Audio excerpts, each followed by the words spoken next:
London, home to 8.6 million people. We share the city with 14,000 species of wildlife and 8.3 million trees. This makes London unique from any other city in the world. London is known to be a political, cultural, and financial center, but the National Park City campaign wants to add one more factor. They want London to be an ecological center and the first national park city in the world.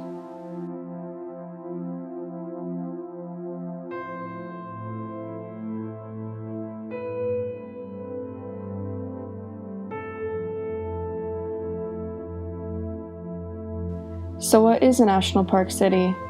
The campaign's proposal defines it as a large urban area that is managed and semi-protected through both formal and informal means to enhance the natural capital of its living landscape. The campaign needs to gain support from 2/3 of London's 649 electoral wards and the Mayor of London to officially declare it as a national park city. Individuals, organizations, and groups would be working with the government in a partnership. Making London a national park city will ensure Londoners of having a free and easy access to high-quality green space, improve London's air and water quality year by year, make the majority of London physically green, and improve connectivity and biodiversity of London's habitats. Through these goals, the campaign emphasizes on connecting people more with nature. This would improve their health, well-being, and social cohesion. They want to encourage people to go outside as well as form local communities to create greener neighborhoods. In short, they want Londoners to think and act with the environment in mind.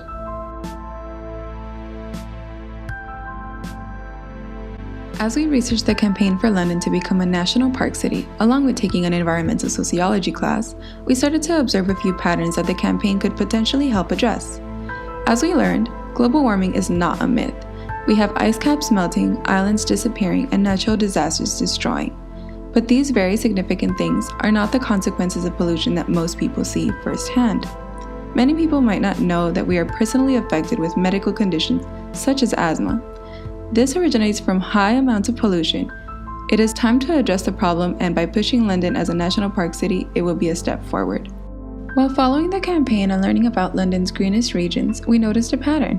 When comparing more rural areas and urban areas, we see that greenery is not at an equal distribution.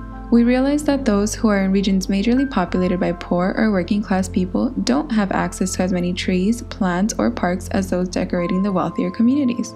A pattern like this disproportionately affects the lower class by reaping them of the benefits the wealthy receive from the maintenance that the government provides for their local parks.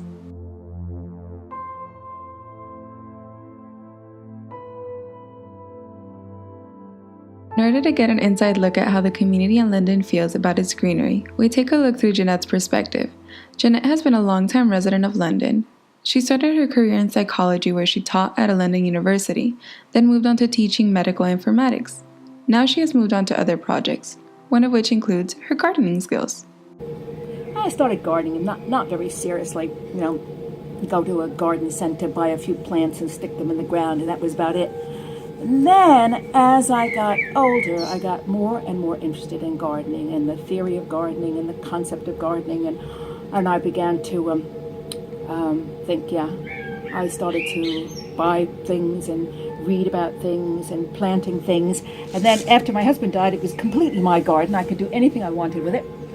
And then we got an allotment, which is a piece of land that you rent from the government for growing fruits and vegetables. So I think as you retire, you have more time when you're not looking after kids and rushing around. And gardening just seemed a very nice way of spending my time. And I got very involved in the allotment, and all my friends around are gardeners. Mm-hmm. I think that, people here like going to the park. Going to the park is a big part of English life, and going for walks on Sunday and taking the kids to the park is very, very big, because even though people have backyards, it's not the same as a park where you can turn the kids loose and places where the kids can play football and they can play cricket and they can run around and they can go to tracks. So it's a good city for getting people out and about. There is a thing about it that when you go out and start gardening, it's like escaping, and it's almost like you get into a kind of, into a rhythm that's kind of like you forget all the things you have to do and all that, and it becomes like almost like a form of meditation. So it's when you go out into the garden, you go out and you think, oh, I'll do an hour's work, and then 3 hours, 4 hours later, you're still there. According to The Guardian, mental health conditions cost London $26 billion a year. Obesity costs $900 million a year, $7 million of which is spent on childhood obesity, with 1 in 5 children overweight.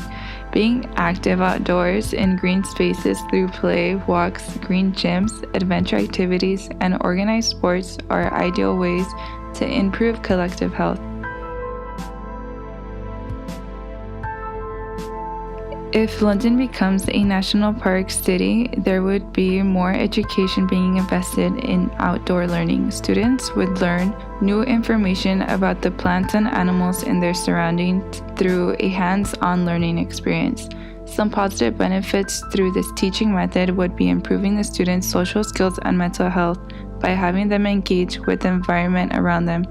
Through this active learning experience, it engages students more with their studies and can help educate future generations regarding the importance of conservation in ecology systems.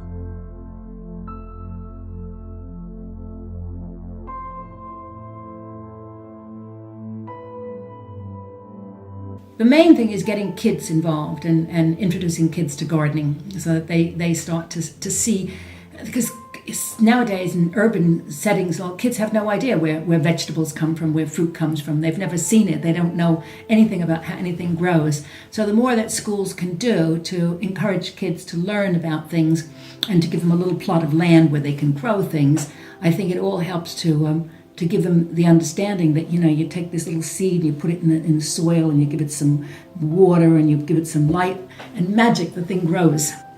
People are asked to volunteer in the local parks.